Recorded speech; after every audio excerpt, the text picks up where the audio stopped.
जालना जिल्ह्यातील अंबड येथे गेल्या 12 फेब्रुवारी पासून ज्ञानराधा मल्टीस्टेट मधील आपल्या हक्काच्या ठेवी परत मिळाव्यात म्हणून बेमुदत धरणे आंदोलन चालू आहे।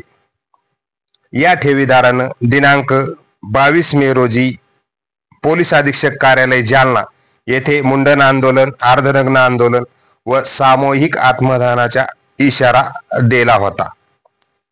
या इशाऱ्याच्या अनुषंगानं आज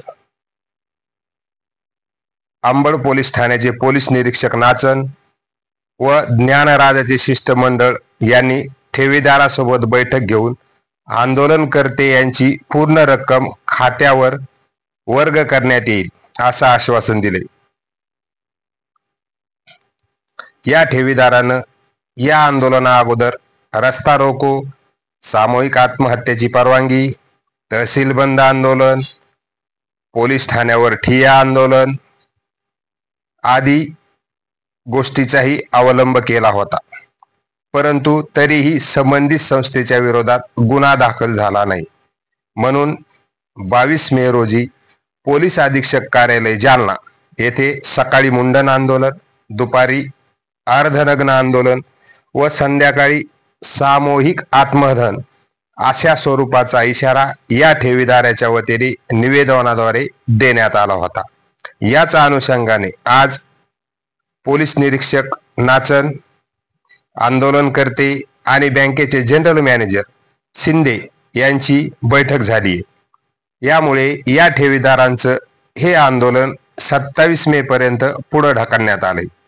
जर ठेवीदारांचे पैसे या तारखेपर्यंत पूर्ण रक्कम खात्यावर RTGS करण्यात आली नाही तर दिनांक 27 रोजी त्याच रात्री अंबड येथील पोलीस स्टेशनला गुन्हा दाखल करण्यात येईल।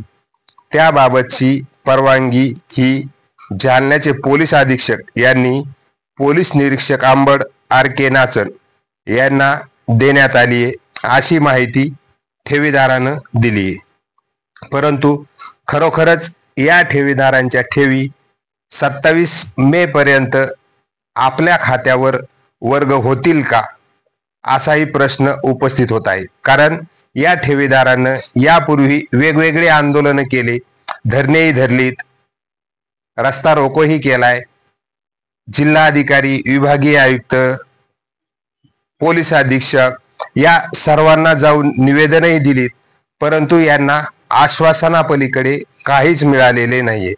परंतु आता बघूयात या 27 मे पर्यंत बँकेचे जनरल मॅनेजर व पोलीस निरीक्षक नाचन यांच्या समक्ष या ठेवीदारांना आपले पैसे परत मिळतील असं आश्वासन पुन्हा एकदा देण्यात आले।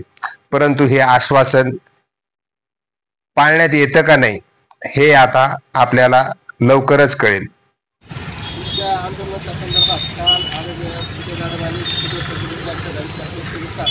मला आज सकाळी पाठवण्यात आले की आंदोलनाची तपासणी मागण्या आलेल्या त्या मागण्या संदर्भात 27 तारखेपर्यंत तुमची RTGS पेमेंट तुमच्या खात्याला जमा होईल असं आदरणीय मॅडम आणि मला सांगितलं। त्या आदेशानुसार आज मी ते आलेलो आहे।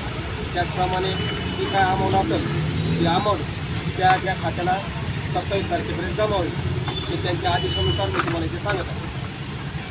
आणि राहिला विषय आता 22 पासून 27 तारखेपर्यंत काय काम केल्यानंतर जे काही इंटरनल कामकाज असेल, RTGS फॉर्म भरून घ्यायचं असेल किंवा या रिन्यूअल असेल, एकदा जमा करायचं असेल, जे काही दोन लोक करायचे जे काही कामं असेल ते कामासाठी आमच्या शनिवारपासून प्रत्येक तारखेला चालू आहे। प्रत्येक शाखा आमच्या ओपन झाल्या, आज नंतर शाखा चालूच आहे। त्या आंदोलनापुरता हा विषय बाकीचे जे काय लिखित वगैरे काय असेल ते आपण ते आपण तुमच्या आंदोलनाला काय ठरलं खालच्या बोलण्यानुसार त्याप्रमाणे तुमचं 27 तारखेला होईल।